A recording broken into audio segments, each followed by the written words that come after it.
Ça y est les amis, chose promise, chose due, je l'ai fini ce super projecteur. Alors je vous montre tout de suite, je vais l'allumer. Alors j'ai pris un mannequin spécial, justement, il fallait que j'attende la nuit. Et hop là! C'est pas beau? La moto elle est belle, hein? Et le projecteur aussi. Alors j'ai mis 8 cobs jaunes et 4 cobs rouges. Parce que j'avais plus de cobs jaunes, alors du coup j'ai mis ça. Mais bon, il y a moins de puissance, mais ça éclaire quand même. Les gens ils doivent se dire merde, qu'est-ce que c'est? Alors regardez, ça tire 650 watts. Voilà, les petits câbles. Et voilà, je vous l'ai fait ce petit projecteur.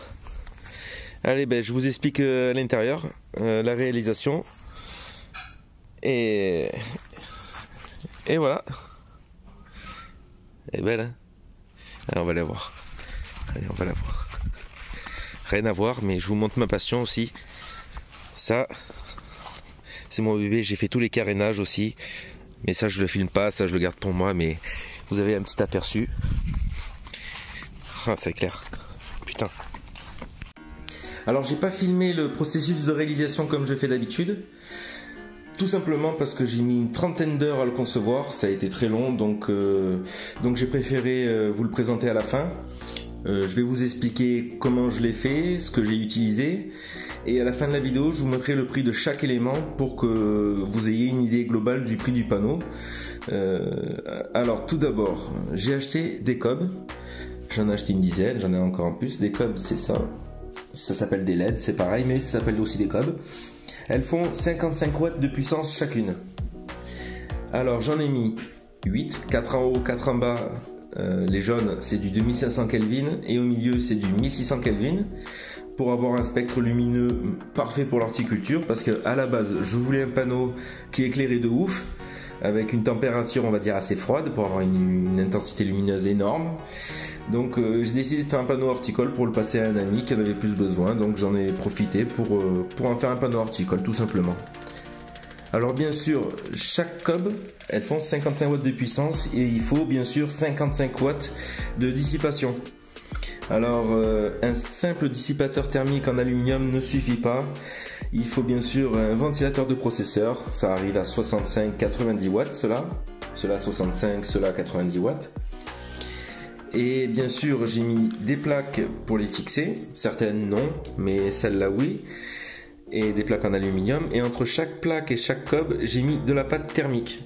Alors, je vous conseille d'en mettre parce que si vous décidez de faire un panneau comme le mien, la pâte thermique, l'échange, la dissipation, elle va être beaucoup mieux. Donc, si vous les mettez pas au bout de 2 ou 3 heures, j'ai essayé, ça peut griller, ça peut même très vite chauffer. Et donc c'est conseillé de mettre de la pâte thermique. Alors bien sûr j'ai construit le cadre en aluminium, j'ai essayé de mettre tout ça assez équilibré, assez bien espacé. J'ai fait comme j'ai pu, mais bon ça a l'air très bien, très propre. Et puis ensuite bien sûr j'ai mis une boîte de dérivation, enfin 3 boîtes de dérivation qui contrôlent chaque étage. Ça veut dire si on veut allumer le haut, enfin les 4 d'en haut, on allume les 4 d'en haut. Si on veut allumer les 4 au milieu, on allume les 4 au milieu. Si on veut allumer les 12 en même temps, on peut allumer les 12 en même temps. Bien sûr, il a fallu que je fasse 3 prises et 3 interrupteurs. Et maintenant, ce panneau fonctionne à merveille. Comme vous pouvez le voir, sur chaque cob, j'ai rajouté une lentille. C'est toutes les mêmes sur chaque LED en fait.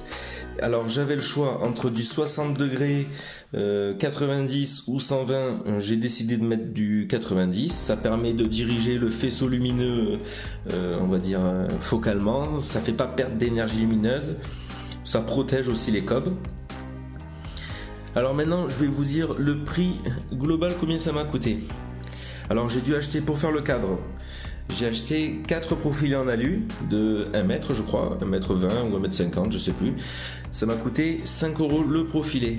Ensuite j'ai acheté les cobs. Les cobs je les ai pas achetés chers, hein. Je les ai achetés à 5 € l'unité. Il y en a 12 donc ça fait 60 voilà. J'ai acheté les ventilateurs de processeur. Ça m'a coûté le même prix que les cobs. Ça a été 5 € l'unité. Ça aussi, je les ai commandés sur AliExpress. Et vraiment pas cher. 5 € le ventilateur de processeur. Et les 3 boîtes de dérivation, plus les câbles, plus les prises avec interrupteur, j'en ai eu pour grosso modo 15 €. Donc le total, vous le voyez maintenant. Et alors j'espère que cette vidéo vous a plu. Si elle vous a plu et que vous n'êtes pas encore abonné à ma chaîne, abonnez-vous parce que ça me soutient énormément. Et lâchez aussi un pouce bleu, ça me fait très plaisir. Et en tout cas, moi je vous dis à bientôt pour une prochaine vidéo.